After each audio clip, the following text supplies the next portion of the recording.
30 years ago he walked away, left Germany behind, built a life his way. Rachel, Nevada, dust and light, jets in the sky, no aliens inside. A hat in the wind, his pickup rolls, an iron will and a heart of gold. Dreamland resort for 30 years strong, Area 51 is where he belongs. No hocus pocus, no fantasy, just hard cold facts, his legacy.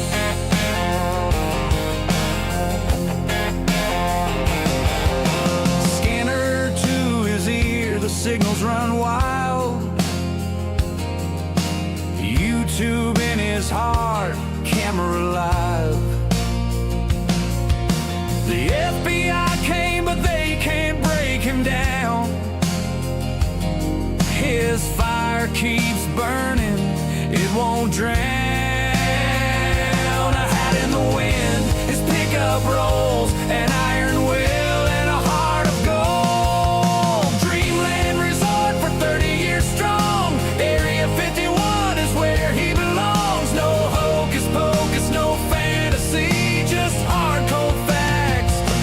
Legacy. Well, howdy folks, here we are again. Thank you all for tuning in, and especially welcome to the new viewers that came over from Anders' channel from our recent collabs. Glad you found me, and I hope you like what I have to offer here on my channel. And also a big special thanks to our channel members for their support. Remember, if for the price of about a cup of coffee a month, you support my work and you always get the latest and greatest info about Area 51, behind the scenes stuff, and early access to new videos. Today I welcome back TD Barnes, radar specialist at Area 51. And he is the real deal. He's not some guy with a fancy story. He is the real deal. He has lived and worked at Area 51. He lived secret projects, he worked for the CIA, and he's also the president of the Roadrunners organization, an organization of people that have worked at Area 51 back in the 60s during the Cold War. TD wrote a book about Area 51 titled CIA Station D, Area 51. Great read for anything to do with the Cold War, Area 51, everything to do with those times, what went on in those times, why Area 51 was needed, and all that good stuff. The link is in the description.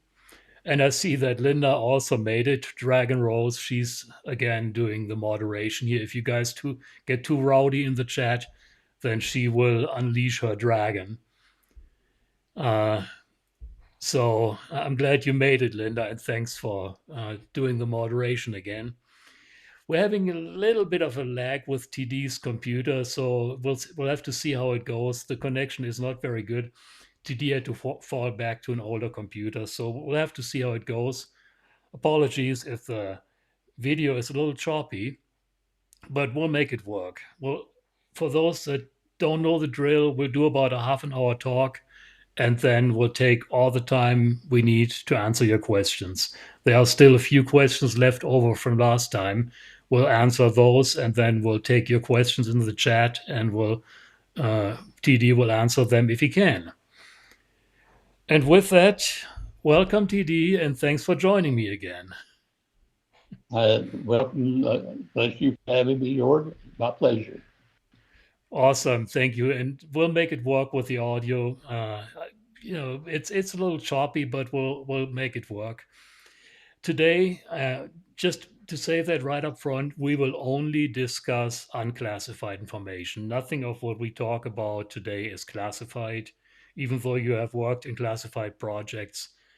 If the CIA is watching, anybody's watching, don't worry about it. It's all unclassified here today. And the first thing, you're cranking out books like there's no tomorrow, TD. You just come out with a new book Secret Skies Inside Area 51's Soviet MiG Exploitation. Tell us a little bit about that. Now that was when I got out there, we got our hands on the MiG-21, and we tore it down and see how they built it, and then we flew it.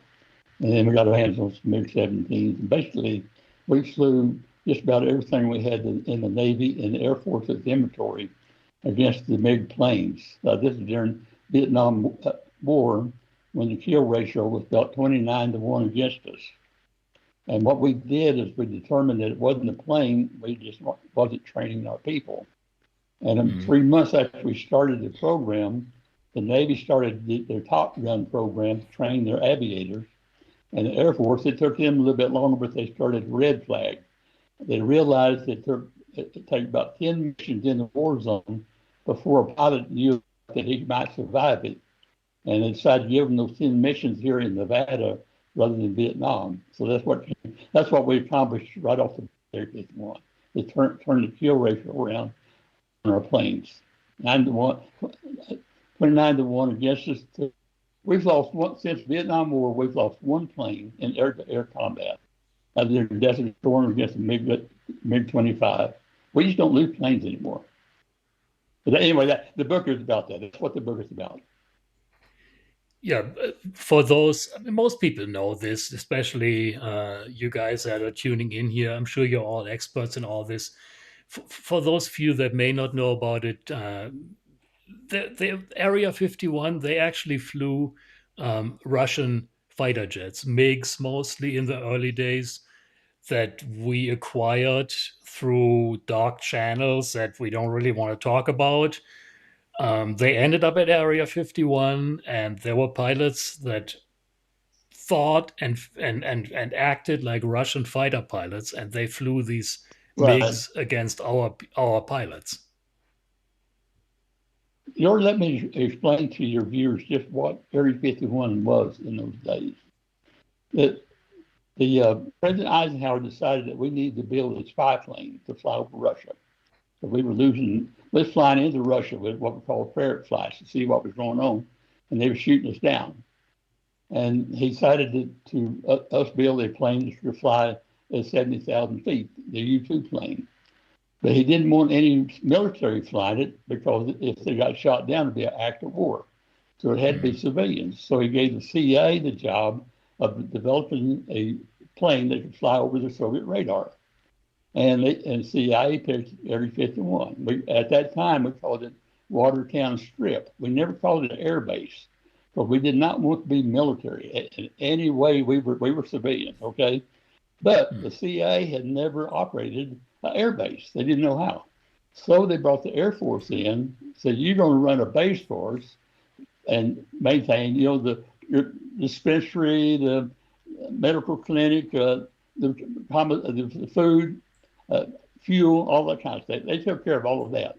They had nothing to do with our project. We just was free to go ahead and do our project. So they started recruiting people to come in, and we, like the special projects team, they recruited 23 of us to come in to operate all the equipment. It started out, we had a lot of people out there. EG&G in Las Vegas was the prime contractor, bringing in all these radar sets and setting the facility up. And then in 1962, it was ready to go operational. The CIA said, we don't want all these EG&G people out here off from the atomic bomb range. We want our own people. They started from the U-2 program, they started the Science and Technology Directorate at CIA. That was the genesis of the Science and Technology, was the U-2 program. So they started recruiting people, and they recruited like myself to be on a special projects team. And we were trained that brought us in. We all had different specialties. Mine was radar. Most of us were radar. We had a draftsman. We had senior scientists. We had data processors. We didn't have computers in those days. Think about it. We were transitioning out of electron tubes into transistors. They had just come out with transistors. We had just gone to the the metric system at that time. So we had to transition into the metric system. So everything was new. And I came from a system on the NASA High Range. My data processing system had 2,800 tubes in it. And so we were used to tubes. But here's the interesting part about it. We were compartmentalized. We had like the people that did the mess hall and construction work. They was RECO, Reynolds Electric. The Air Force run the base. They reported directly to the CA. They did not work for the Air Force. We had a colonel at CA headquarters that they reported to, and he reported then to Dick Bissell, who was head of the program. My group, we all had different specialties, and like I said, we were compartmentalized. And when we started MEG program, it changed everything out there. But the A12 program, people had to run the base. That's the only thing going. No big deal. But we started bringing in other programs. They didn't have a need to know. If you didn't have a need to know, you didn't ask and you didn't tell, and you didn't get to see it. So my group started getting different projects, different big projects, and then we were doing the stealth programs. And it got to the point where we worked together, we played together, but we each had our own project, and we didn't talk about it to each other. And we were talking about this just recently. It dawned on me. To this day, I don't know what the background was of some people I worked and played with for years. And they never knew mine. They had they didn't have a need to know. And Right. we all had, like I say, we all had our specialties. We all had boats on Lake Mead or a cabin on Mount Charleston, had something in common to do. We'd plan all week. We'd fly up on Monday morning, come home Friday night. All week we'd plan on a weekend on the lake. Our wives and family would have all the honeydew stuff done, so we didn't have to do anything when we got home. We'd head for Lake Mead. We had our own little cove. So the whole group of us go out in this one little secret cove, and we'd spend the weekend together. So we worked, we played together. That's amazing. And I mean, I guess it's because you were all accustomed to that secrecy and you all knew it was understood that we don't talk about work, we don't talk about shop, but But we basically you are a group of elite people working at this base, but you can't talk about it. basically, the people that worked out there, besides the permanent party like us, they couldn't even live in the state of Nevada. They had to commute in from California. So they'd fly in on Monday morning and go home Friday night. We did not, when we went to the mess hall, you had Air Force guys there, you had Westinghouse, you had the Honeywell, you had all the different ones. We did not associate with them because they didn't have the need to know what we were doing, and we didn't have a need to know what they were doing. We lived in different housing areas, Yeah. and even within our own groups, we had our own hobbies. So we grouped it within our own group. The guys had the boats, we all hung out. The guys had the cabins, they hung out together. And that's what they talked about. And that's what we did for entertainment. The Air Force guys, they had it called House 6. It was one of the buildings that they converted into a poker room. They drank and they played poker. And some of the other contractors, they would join them. But our group, we had our own area, but we were kind of nerds. We were all engineers and high techs. And we were getting our hands on all this Soviet radar. Israel was capturing it off the battlefield that they wore in 1967, and we were getting it out there to use for our stealth development. So for pastime, after we got to eat chow at night, we'd end up back down in our work area and be playing with the Soviet radar we got and just play it. We had a big old room there, kind of a break room, and we could sit there and brainstorm. We weren't really working on any particular job, but we would be brainstorming a bunch of engineers. What if we did this? What if we did that? That was our entertainment. So this really wasn't a job. This was none of us considered a job. It was a privilege just to do what was done. Right, right, absolutely. And I mean, I can see you guys just totally getting into what you're doing, and but I'm sure there was also downtime. Like, I'm wondering, were you guys able to, there's all these abandoned mines in that area. For instance, were you able to go hop in a jeep and explore some of the area around there, We that kind of stuff? we did, once or twice. We'd go up and prowl, had that lead miner across the lake, and we'd go up there and prowl around it a little bit. But once you did it once or twice, that was it. And so basically, we never left the place. That's it when we got there. But when the Yeah. CIA built it, they intended for everyone to live there, period, and come into Vegas maybe 4 or 5 times a year. So we had a movie theater. We had a full-size Olympic swimming pool. We had a 3-hole golf course. We had volleyball net, and we did have a softball team. That's the only exception where we would intermingle with the other groups was with our softball team. We play softball, and we would play the guys on the atomic bomb range softball. Exception. Otherwise, we did not associate outside of our group. But Right. yeah, we had entertainment. We had anything we wanted to do as far the CIA just we had a mess hall, 24/7 mess hall. Absolutely the best food ever.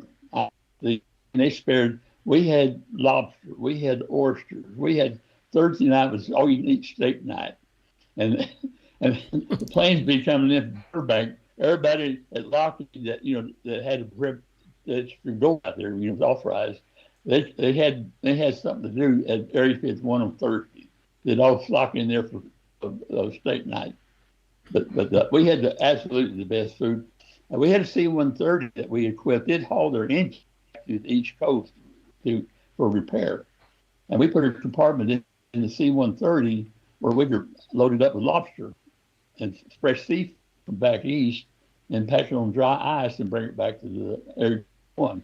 So we had the best.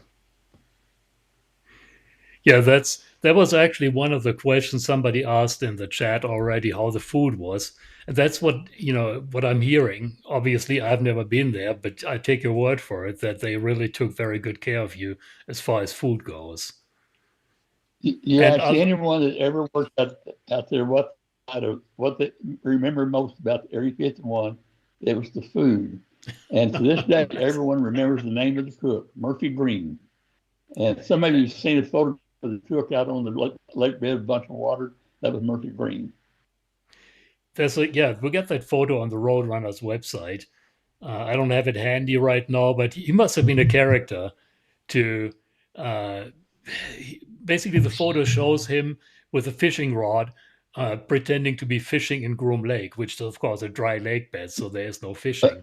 And I guess there was a puddle of water in there, so he's standing there with his fishing rod and pretending to be fishing in the lake.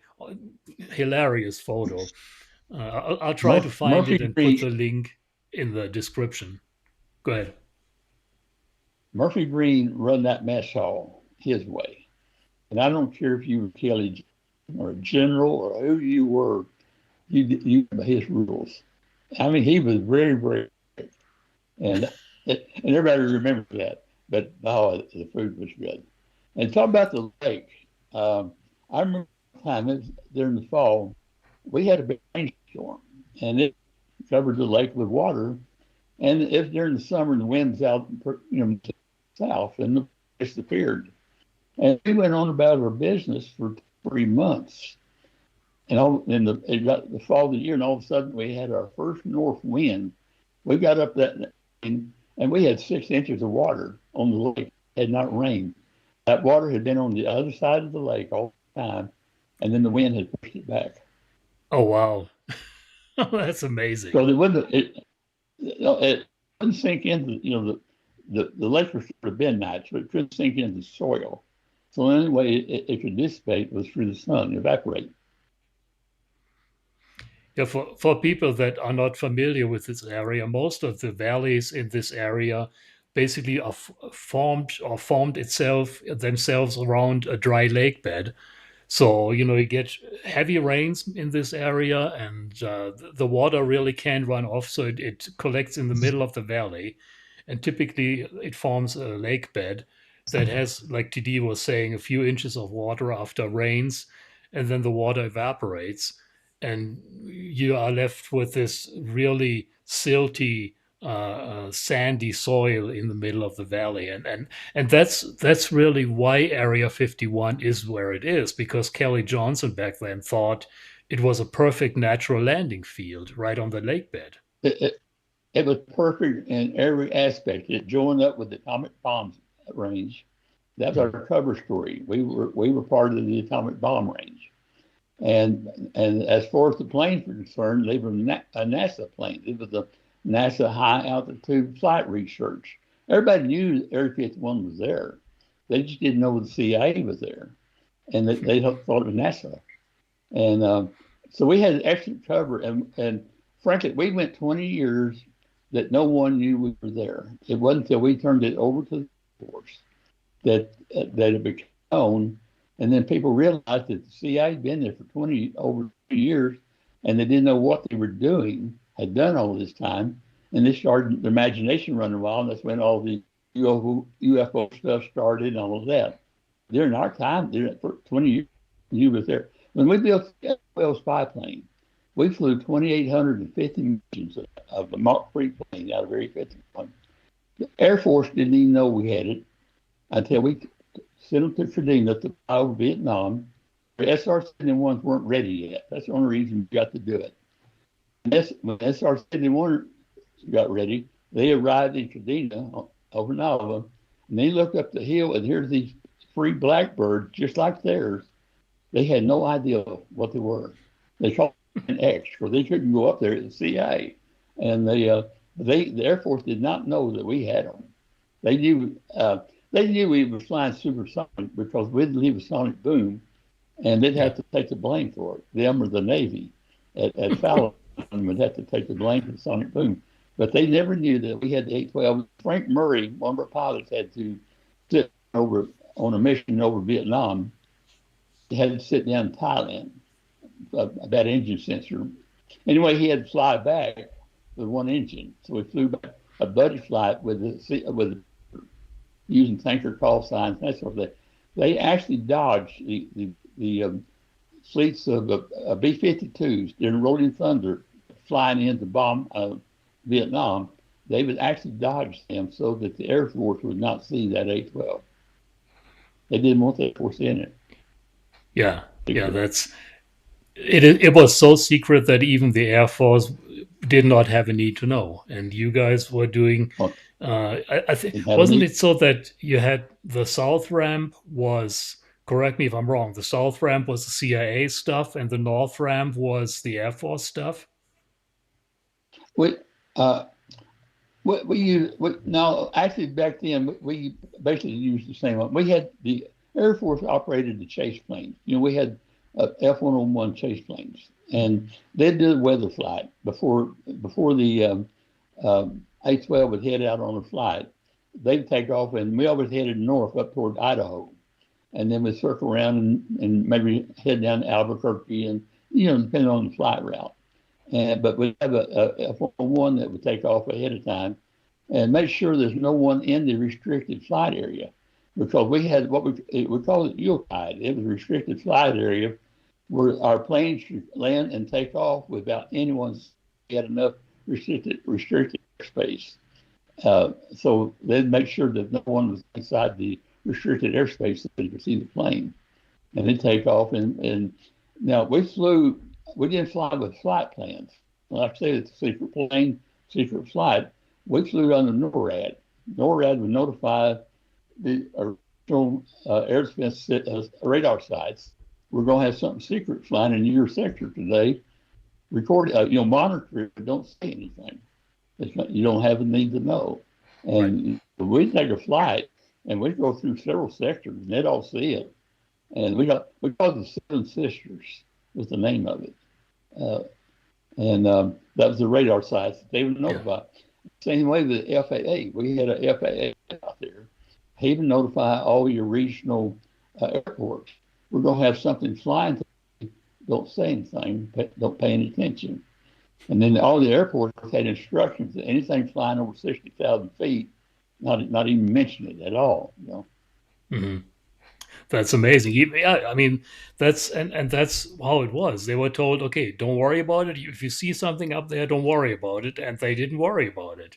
And another thing, let me briefly thank you, Mike, for your donation. I really appreciate it. Mike Green Tea just donated $20 to our channel. Thank you very much for that, Mike. Much appreciated.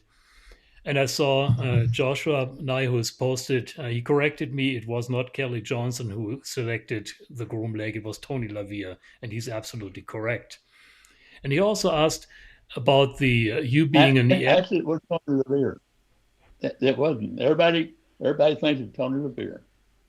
Tony LaVere went out and he visited about 50 sites, and they didn't like any of them. They looked at mud lakes and all, but actually, Mhm. Dick Bitzel and one of his Air Force guys out at Langley, this guy remembered Groom Lake from World War II that used it as a gunnery range, and they're the ones that actually Tony LaVere flew them up there, Yeah. but they're the ones that actually said remember the lake. But Oh, history Dick is always Bissell was the given one who selected it. credit, but he was actually just a pilot. Now he was sent on a mission Yeah. to locate the dry lake bed, and that was his job. But he was not the one that picked Area 51. Okay. Well, thank you for correcting that. That's, I Oh, think, you know, there's a lot of things. this History, history even is back. it gets regurgitated so many times that after a while it becomes truth, and you know it's gospel that okay, Well, Tony LaVere formed or selected Area 51, but it makes sense. He was the pilot, and he really wasn't a shot caller back then. let me give you guys an idea. When they started the U2 program, only 5 people at CIA knew about the U2 at CIA headquarters. When they started the A12, we had a little department up on the second floor, Oshkart, Project Oshkart. No one at CIA could just walk in there. They knew nothing about the A12. You didn't have a need to know, even in CIA headquarters. You didn't know about it. And Yeah. so I counted up the other day, this last year, I had a little over 50 emails from the historians at Langley asking me questions about this and about that, because they don't know. We were so compartmentalized, and we have a meeting, we didn't allow pencil and paper. Because if you would doodle Mickey Mouse on that piece of paper, you had to go through all the effort to make it, it was top secret. When we boxed up everything, when the Air Force took over, we boxed everything up out there, Mhm. shipped it to Norton Air Force Base for storage. When the CIA got ready for it, about 20, 30 years later, started declassifying, Norton had lost all the records. So the CIA contacted me because I was president of the Roadrunners. They said, we don't know what you guys did. So that's where we developed the Roadrunner website. The CIA asked me to develop a Roadrunner website and asked you guys to write their bios of what they did. And then CIA was able to build their legacy off of what was put on that website. The CIA would have a document back at headquarters that they didn't know what it meant. They would fax it to me. I'd put it on the website so it would draw comment of what is this? Someone, yeah, I remember that.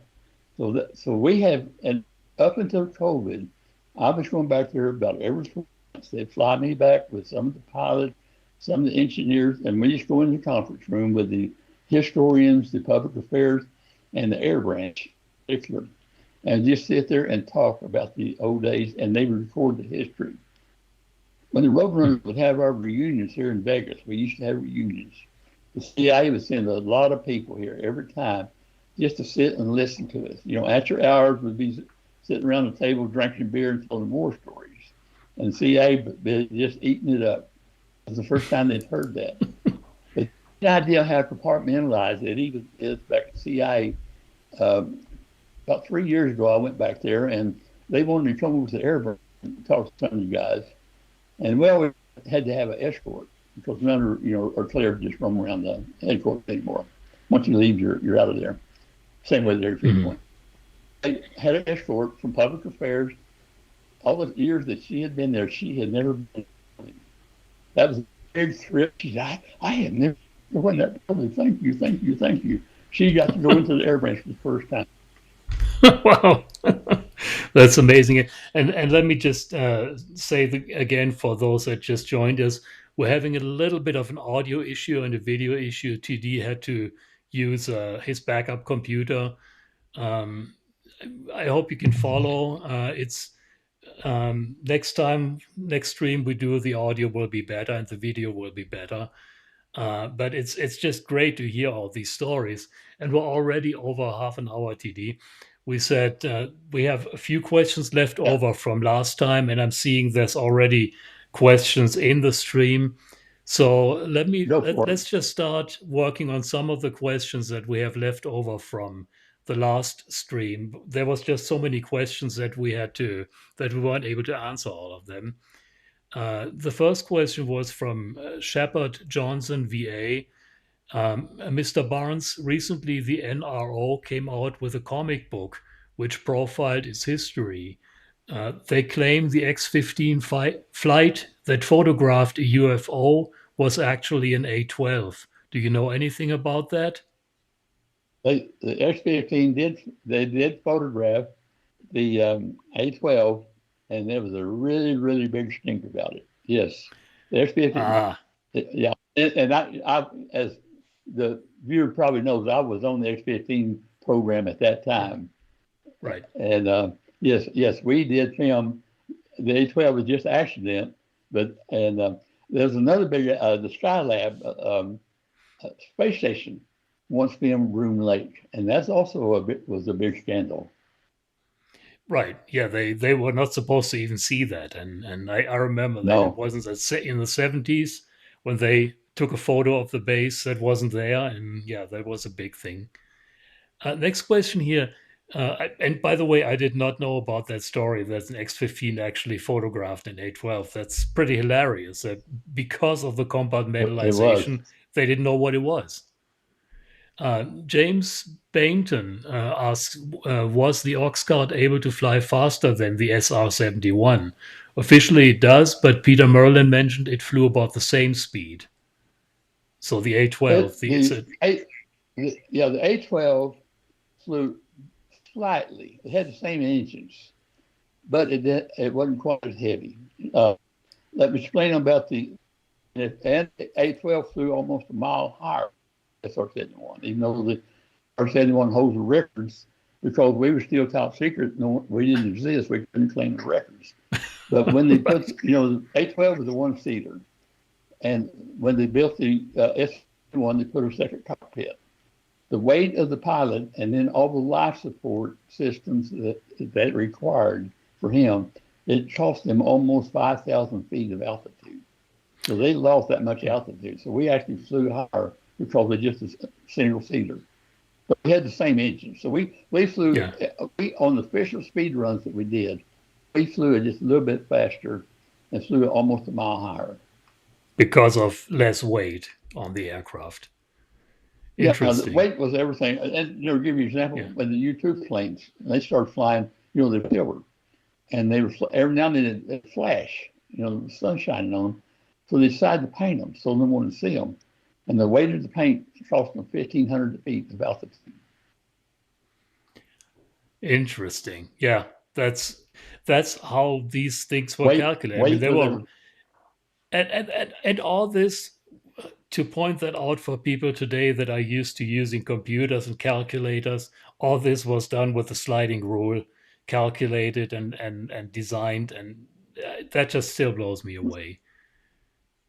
Yeah, we had no computer. No, we did have Right. access to the AEC Gray computer for our data, but we had no computers. We built our first computer there at Kids One, hand built it. Wow. But that might be a story in itself. Oh yeah, Joshua it is. asked last time. I know he's back in the chat today. He asked in the last chat. I still love the story of the ramp cutout shapes for foreign thermal satellites. Do you remember any of the shapes you would cut out for fun to spoof satellites? Were there any particular shapes? Yeah, mostly triangle. Nice. Satellites were still pretty new then. There weren't that many satellites, and we called them ash cans, the Soviet satellites. And we always knew when this coming.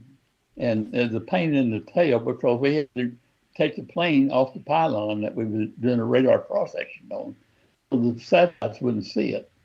And so we knew when they were coming over. So just out of mischief, we would put out on the dry lake a shape, build out of cardboard or whatever, build the shape of a plane, and then put a couple of engines on the back of hot heaters, and fire them up so they give a heat signature that they'd pick up the heat signature, and then see the shape of this island thing out on the lake. So we played games with them, yes. Nice. Nice. Now, here's a good question from David Lang. This is still from the last chat. Did you ever meet anyone from Project Blue Book? No, we didn't. We did not have that issue back then at all. Right. That started later. Yeah, okay. That started with Air Force. I think that was also the question. Shepard Johnson VA had a similar question. Did Project Blue Book ever contact OxGuard or U2 programs to cross-reference test flights with UFO sightings? But apparently, go ahead. I'm sure they did, but they did not come out there. Okay. They would have contacted the CIA headquarters. Yeah. Okay, that makes sense.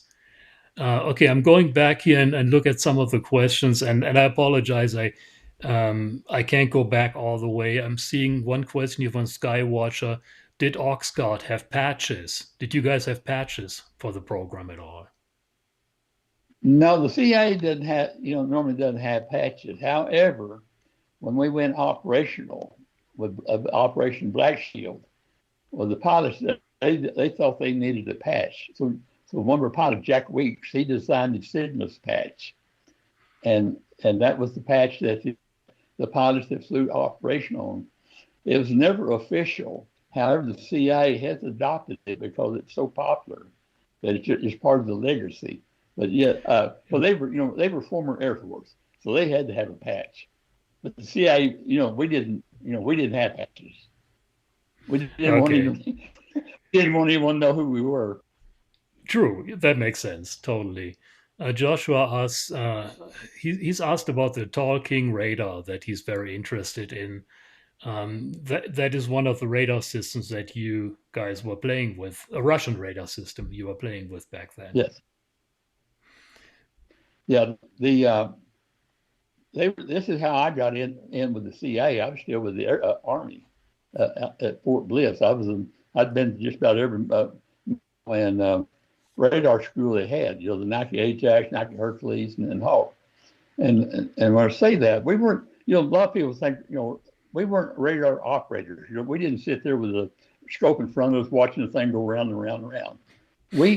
Our system, you had an acquisition system, which was the scope that would identify, do a sweep, and show everything that's in the sector. And then you had an IFF system that was identification friend or foe. It would paint those targets, and if they had a transponder, then it would put an umbrella over them so that they would know that we would know they're friendly. Okay, that's how we acquired them. But then we had another radar that we'd lock. It was a tracking radar. We'd lock it onto the target. It would track that target, and then we had a third radar that would lock onto the missile. And now, when we started doing the MiG program, we acquired them. We used the same thing I used in the Army. I had my Nike radar there.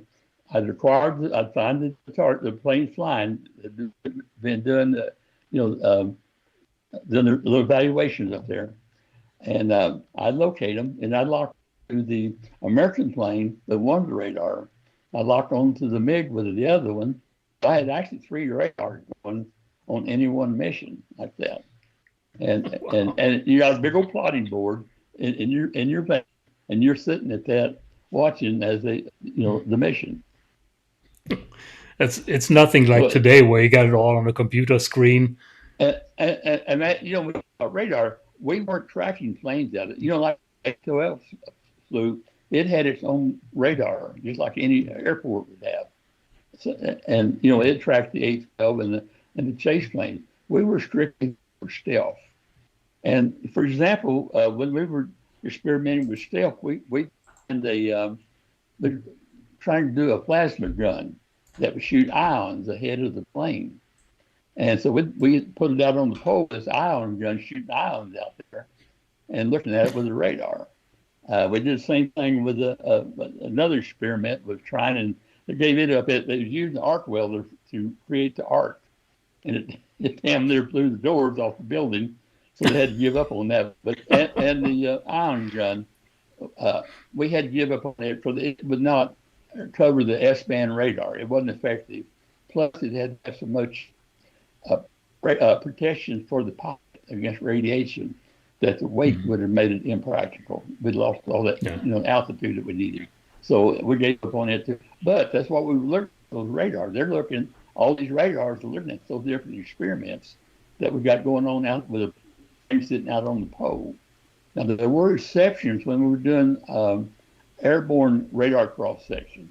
Well, my plane, the Nike, would track them, and all the other radars were tied to the with the bull gear, where they were following me. Where it was looking, that's where they would look. So we'd have all these radar tracking the plane during the radar cross section. But that was the only time we actually tracked planes, except with the MiGs and when we were doing the MiG program. Yeah. Well, here's a question from His Highness. What does a UFO look like on radar? Well, they don't show up, don't they? That's what I wish I knew. Yeah. Garrett Cox asked, did you ever work a day when there was a crash at Area 51? Did you ever see a crash happen there?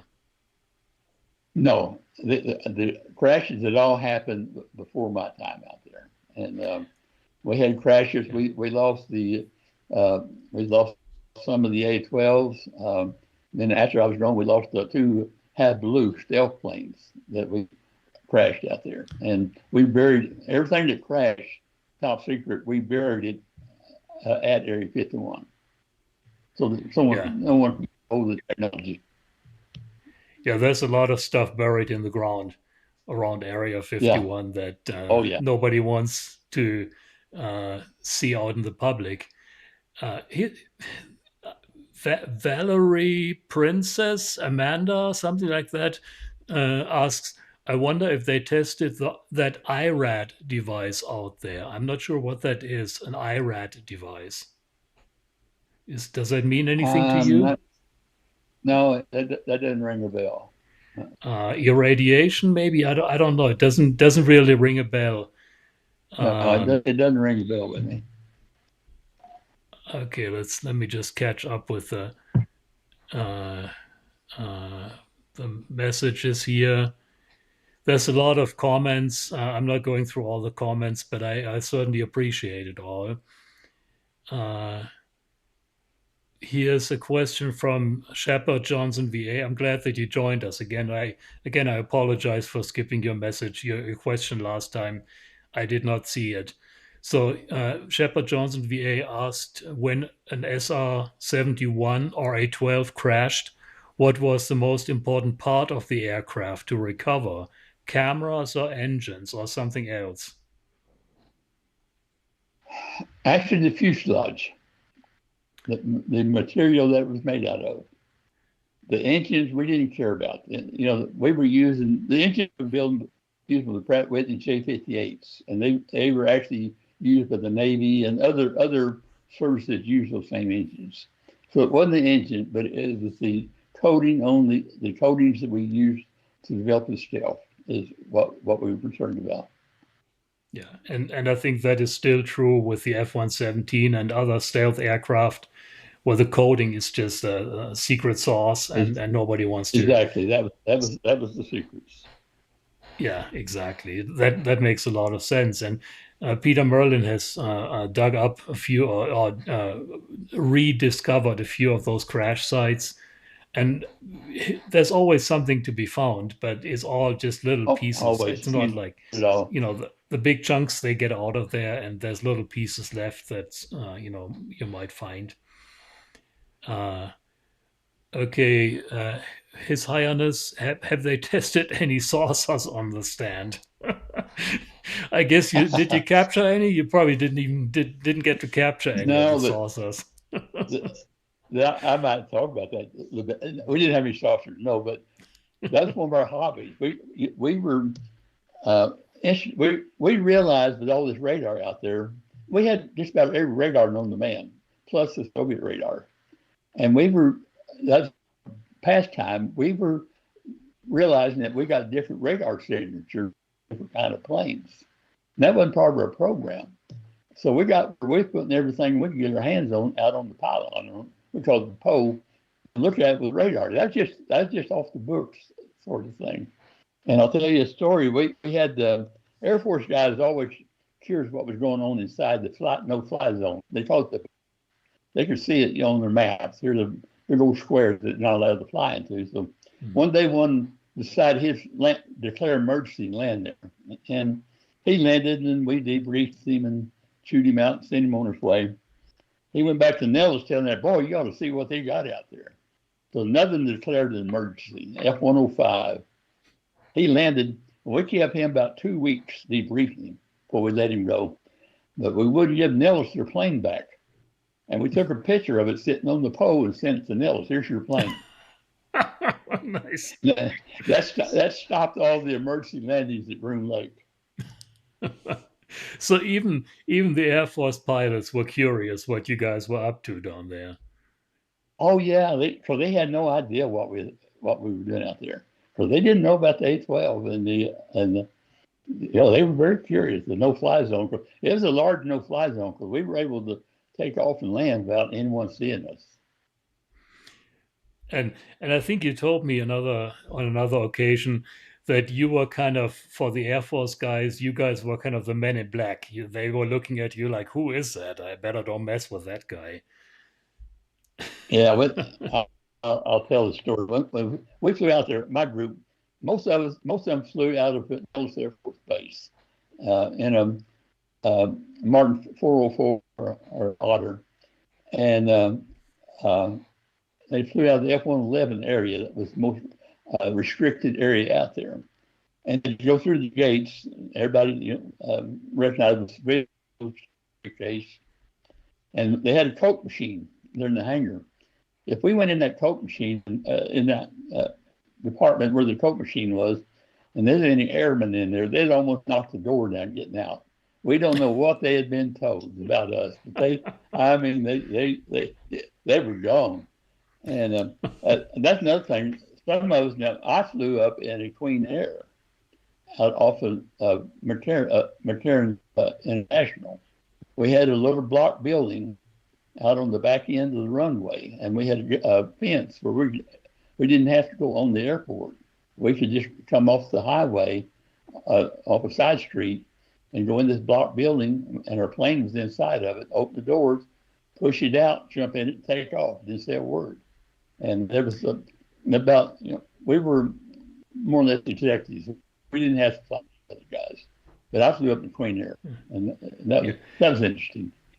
Yeah, that actually ties into a question that Joshua asks if you ever flew on the 737s, but I think that was later, the Janets. Yeah, we didn't have them then. They came later, and we always laughed that we were flying up. Never knew what was going to fly up in. Either sometimes we had a load of chickens or maybe bombs. We just, but mostly we stood at Martin 404. There's time when we just had to fly whatever was available. Yeah. Yeah, it wasn't as organized as it is today, where they No, drive up to the Janet terminal, get on no. the planes, and it was very. It sounds like it was very much the Wild West back in those days when you guys walked out there. And yeah, some of your viewers may wonder how Janet Airlines got their name. Everybody came up with all these and stuff. That was the CIA boss's name was Janet, and he named the airline after his wife. after The his same thing wife. with the Red Eagle. The Red Eagles was Constant Pet, was the code name for the Red Eagles at Tonopah that was flying the MiGs. Well, Constant was the call sign of the commander, Colonel Peck's commander's call sign was Constant. his Peg's wife's name was Peg, so he named the project Constant Peg. So it's always interesting how the name, because people try to imagine, imagination runs wild. What's that stand for? And Yeah, it like wasn't Janet. that complicated. I've heard things Yeah, for Janet Airline, like that just another non-existent was transportation, things like that. that's No, a, it was just the guy's wife's name. Gary Slater Lake. asks, You know, they got that little lake bed up there, or spring, and that's named yeah, after Colonel Slater. He was a commander out there. And, right, yeah. so the names are not nearly as complicated as some people think they are. As one might think, yeah. Gary asks, do you ever envision the day when radar technology will overcome stealth technology? I think it's a constant rat race. You know, one Uh, catches up with the other. Actually, radar technology is almost obsolete already. It's I can't go into details, but I would be there's not much demand for radar anymore. Interesting. Well, I don't want you to say You anything got that you shouldn't be saying, but you got without the radar in the sense that we used to talk about. It's totally different. And yeah. you know something about how you doing on time? We're good. You want me to We're good. mention? A lot of viewers have probably seen all this noise about the UFOs and stuff, UAPs and stuff that's been on TV locally, and always this tic tac, all that kind of stuff, and the triangles and stuff, and they're making a big deal out of this. When that was when I alluded to the fact that I got with CIA while I was in the Army. The Russians had this talking radar. The CIA had picked up the signals in Turkey of a new radar inside of it was tracking ICBMs on their range. And so we knew they had one, and they were concerned that it was able to detect the A12 in time for the tracking and launch missiles. Well, the Russians moved on into Cuba in 1960, before the Cuban Missile Crisis. The CIA knew it, so they were flying a Ghost, a big Air Force base next door to Fort Bliss, where I was stationed, with that full of the C-97 full of electronics, and they recruited me because I was a whiz in radar, and they wanted to evaluate the Tall King radar. So we flew towards Cuba, and they turned on all this electronics, and they turned on the Tall King radar. Electronically, we could make that radar think it was tracking one plane, 10 planes coming, going, whatever we wanted. Wow. We had a submarine sitting off the coast, and it released, when they turned on the radar, right in our path, it released a bunch of balloons that had different sizes of spears on it. And the object was to see what was the smallest spear that radar could detect. And that's how we learned the sensitivity of it. And as that mission, we learned that radar, yes, it would be able to track the A12 when it got built, and they would be able to shoot it down, and we never flew another flight over Russia. But what they're seeing today is the same damn thing. They're evaluating the radar, they're spoofing it with new technology, because we didn't have computers back then, but they're doing the same thing that it makes common sense. You evaluate a new radar to see if you can spoof it. Sure. And they're making a big deal out of that, the UFOs and stuff like that. And then they're never, ever going to tell the public, yeah, we're doing that. I mean, why would you? Why would you tell the enemy you're doing it? So the people are going crazy, and they're never going to learn the truth because it's top secret. But they've been doing that for 50 years. You always do that. And I mean, what blows me away is that you were able to spoof radar systems back in the days in the 60s. What are they going to be able to do today? I mean, they got to be way ahead of the game. Let me tell you another thing with the Tall King radar. You know, we picked it up, like I say, we picked up reflections. We put up a big old antenna off of Morgantown, New Jersey, right off the turnpike. We aimed it at the moon. Within 30 days, off the reflections off the moon, we needed the location of every Tall King radar in the Soviet Union. Wow. And we actually planned a mission out of Area 51 fly the A12 all the way to Russia just to evaluate those radar sites. And we decided it was too risky and we didn't do it. But we drew up all the plans. But reflections off the moon, we were able to detect every site.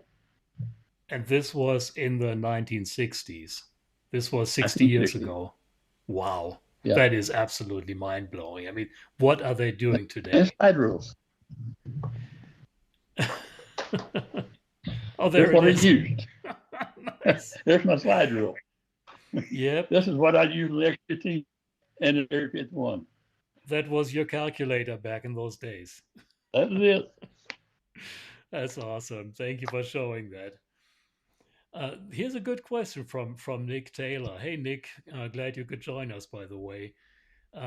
He's asking, what was the most unusual or funny thing that was put up on the pole, on the RCS pole? The Anything? most odd-looking things, we put just the cockpit, no fuselage on it. It looked really, really weird. And then we were doing the radar cross sections on the plumes of the A12. So we put big old extenders off the back of the plane that would simulate the exhaust of it.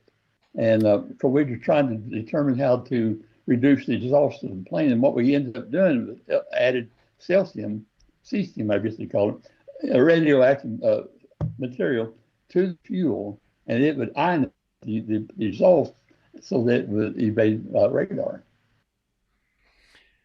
That must have been a pretty interesting sight to see. Let me go back to this question. When we started doing this stuff, we're doing proof of concept platforms, or proof of concept platforms.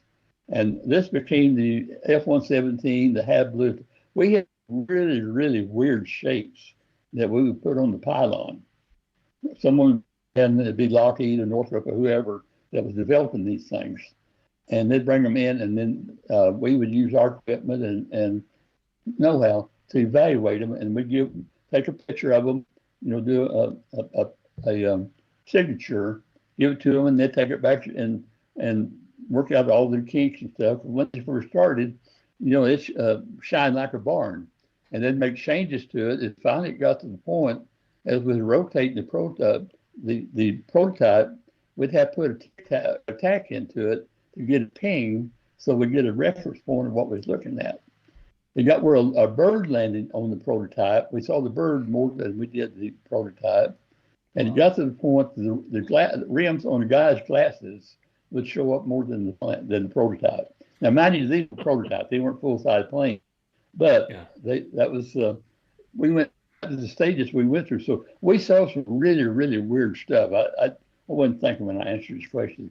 Proof of concept stuff, like the whale, the tacket blue, the bird of prey. Those are some that's been declassified. But these were models that was never intended to become production. They produced the B-2 bomber. They produced cruise missiles, but they'd be a prototype. But we did a lot of those. And now that would be UFOs. And they would test fly those, like Boeing would test fly them on its range in Seattle. Lockheed would do it in California, and people would see them, and they were seeing all kinds of UFOs in California and Washington. That would be these prototypes that they eventually bring out to Area 51. But we didn't build anything at Area 51. They brought it out. They brought it. Right. We did reverse engineer radar. Like the tall green radar. We reverse engineered it so we could use it during our stealth program. But we didn't build any prototypes like that. Right. Here's a good question, again from Shepard Johnson, VA. Did any X-planes on the NASA high range ever land at Groom Lake in an emergency? No.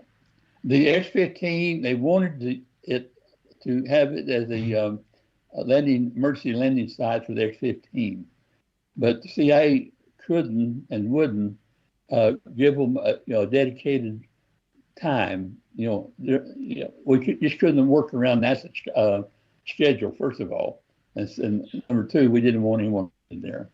But they wanted to, but no, it was never an emergency site. Yeah, I think it was separate Now projects. in emergency they could have landed there, but it was not a designated site. Yeah. Okay, let me go through. There's a few more questions here. I know we're already up at an hour, but let's see if there's any more questions in the list here. I see a lot of nice comments. We really appreciate them. I'm I'm reading just sorry the through audio. them. What's that? I'm just sorry our connection was bad here tonight. That's a bummer. Yeah, well, it will be Our better audio. just to explain for people that have just joined us. TD is using his backup computer, so that's why the audio is a little choppy, or the video mostly is a little choppy. Okay, here's let's see. Just tell them I got a Sib- Texas accent.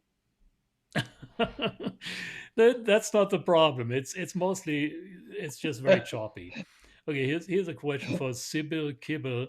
How did the phone system work at Area 51? Did they have a secret area code, or maybe just DSN? If you can talk Uh, about that. we could call home anytime we wanted to. And of course, you did not talk about classified stuff, but the Wise did not have a number. They had to call out to Nellis as an emergency, and then they would forward their call to us. We Yeah. could call home anytime we wanted to, but our wives Okay. didn't know where we were. My wife found out where I worked and what I did in 2009. They flew us back to CIA headquarters, and that's when she found out where I worked and what I did. Amazing. I mean, after all these years, that is unbelievable. That really takes strength in a relationship and trust to, Well, you they know, didn't want to know though. You know, right, right, right. Uh, Chad, Chad Wasinger, were you aware of any anti-gravity technology at Area 51? uh, no, we heard of rumors of some taking place at some of the aerospace companies, but we never saw any. Yeah. Skywatcher, did the Convair Kingfish make it on the radar pole? Did you ever put that up on the radar Uh, pole? I don't think we never we never put it on the pole at Area 51. It may have been on the pole elsewhere, Mhm. but Yeah, not out of the area. It didn't make it that far. yeah. Here's a The question. I don't fish. know if it's meant. I'm just going to read it to you. If you don't want to talk about it, that's fine. Unsecure Signal asks, "What can you tell us about Project Aurora?" I can talk about Aurora. The Okay. rumors got out that we had a new plane with flying Area 51 called the Aurora. Someone has seen probably one of our proof of concept planes flying out there. You know, they were seeing it. You know, we were seeing it every now and then. And they got to digging and they found appropriations in Washington for a project named Aurora. That's the plane. That's what we're seeing out there. That's Aurora. What Aurora really was on the B-2 bomber program. They went way, way over budget, and it wasn't finished yet. So they generated a project named Aurora and appropriated the funds through Aurora for the bomber. There never was an Aurora plane. Now, they probably saw something out there, but it didn't have that name. I think Probably didn't for a have a while name. the Aurora was just a big buzzword, and everybody who saw something unusual, well, that's got to be the Aurora. Then the next guy Yeah, sees something yeah, different, that's got to be the Aurora. So it became this exactly. all-encompassing buzzword that never really existed, but it became all in one. Here's Nick Taylor is asking a good question. I know we got to wrap it up. I don't want to wear you out too much. But here's a good question from Nick Taylor. Did you ever have to bring radar equipment inside when spy planes would pass over? No, not the radar equipment. No, in fact, we couldn't have. It was stationary, and we had quite Yeah. a radar array there. Now we did have the Russian radar scattered a bit. We scattered those out. because we knew they was looking for them with their satellites. And we put them at Slater Lake at first, that little area right off the lake. We ended up putting them at S4, but one of our remote sites, and it was loaded with Soviet radar. So S4, I just heard S4. That is not Lazar's S4. That is the real S4. Correct? His sites, yeah. Site 4. That's up by, isn't that up by Tonopah? Halfway up to Tonopah? Yeah, yeah, it's more up north to the north. Right. Okay, here's from Joshua again. My last question: do you remember when you guys got your hands on the Tall King, and what was that like for someone in your field? They got their hands on after I left, but we had reverse engineered the radar, and we had 4 arrays. I call them. We named them Mary, Jane. They all had girl and female names. But we built 4 radar arrays that represented the Tall King radar. But they got it. They got their hands on it after I left there. Okay. Gary is asking. He's asking, did you get a pay raise when you went from the army to working at Area 51? If you don't want to talk about that, that's fine. Let's talk about that. This is very interesting because when they handpicked us out there, they wanted to keep us. You know, I could say they gave us everything in the world. They bought us snake-proof boots, whatever. But talk about pay. Engineers, if you're salaried, you just got straight pay. But if you were a senior tech, you got overtime. So even your senior scientists and all your engineers worked as senior techs, so that they get overtime. We went up on Monday morning. We're already getting good wages. Good wages. We worked 4 hours on time and a half, overtime, and then we went on double time, 24 hours a day until we came home Friday night. Wow. We brought back a ton of money. That's good money. But they did that to keep us. They needed us. For that there wasn't that many of us around. Like myself, my qualifications was high-powered flight. I was used to flying missiles that flying 150,000 feet, 3,500 miles an hour while I was in the Army. I had hundreds of missile shots. With the X-15, we're doing Mach 6. I'm flying a plane Mach 6, 265,000 feet. And so high speed was my thing. There wasn't that many of us around with that type of experience. And so they wanted to keep me.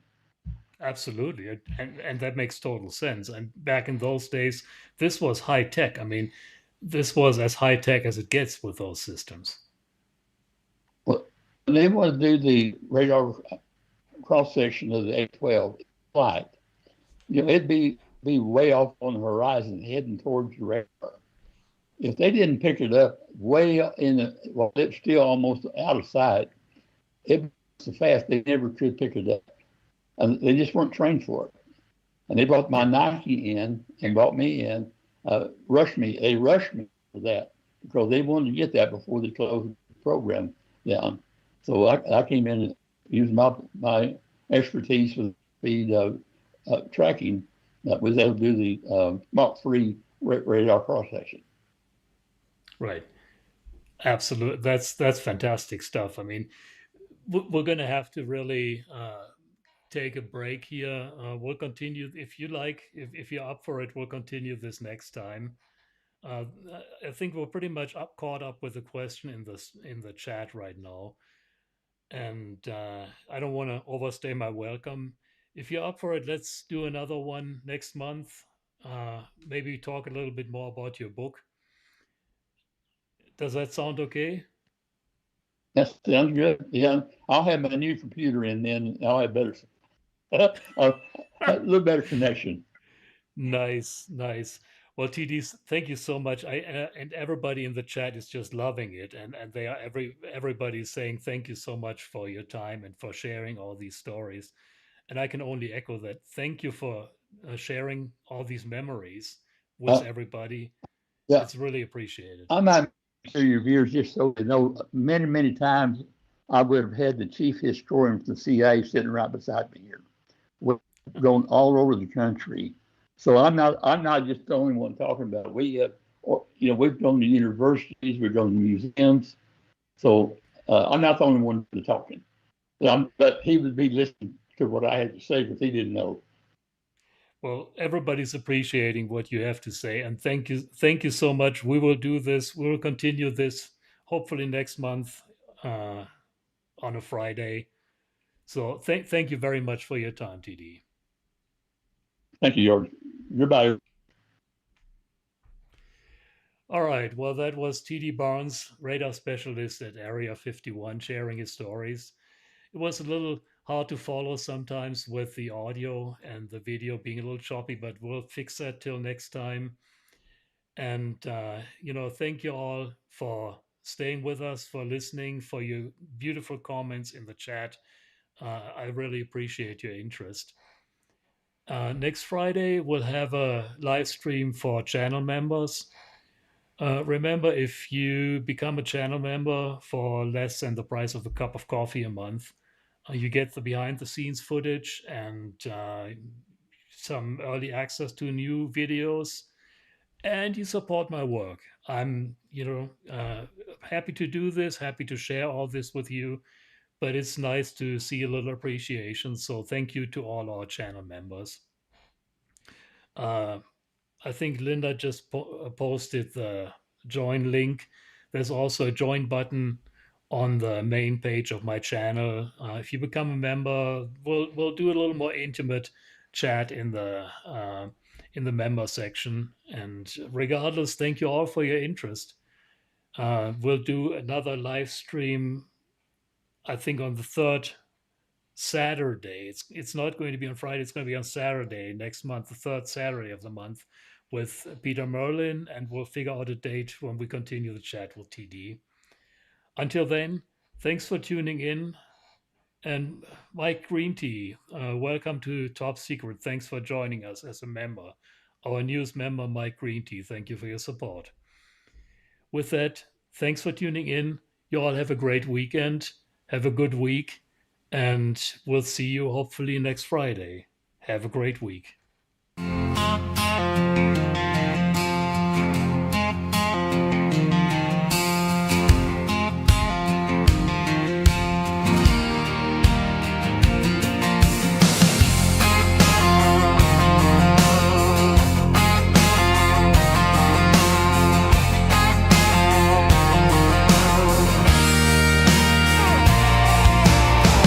30 years ago, he walked away, left Germany behind, built a life his way. Rachel, Nevada, dust and light, jets in the sky, no aliens inside. A hat in the wind, his pickup rolls, an iron will and a heart of gold. Dreamland resort for 30 years strong, Area 51 is where he belongs. No hocus pocus, no fantasy, just hard cold facts, his legacy.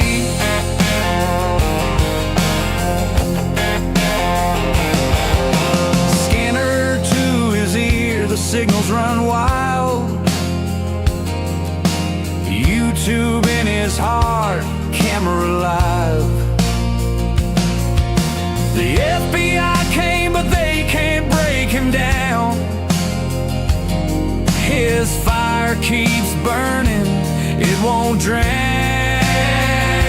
A hat in the wind, his pickup rolls, an iron will and a heart of gold. Dreamland resort for 30 years strong, Area 51 is where he belongs. No hocus pocus, no fantasy, just hard cold facts, his legacy. 30 years of desert, 30 years of dust, eyes on the truth, in truth he trusts.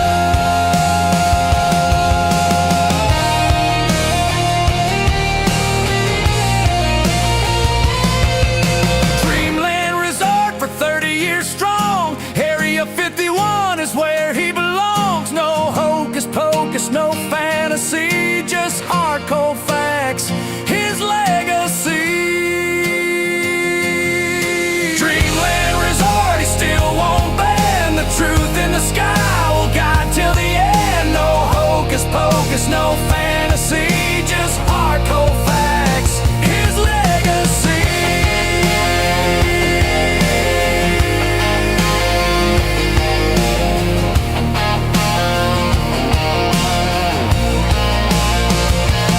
Support the man who brings the truth alive on Dreamland Resort where freedom survives.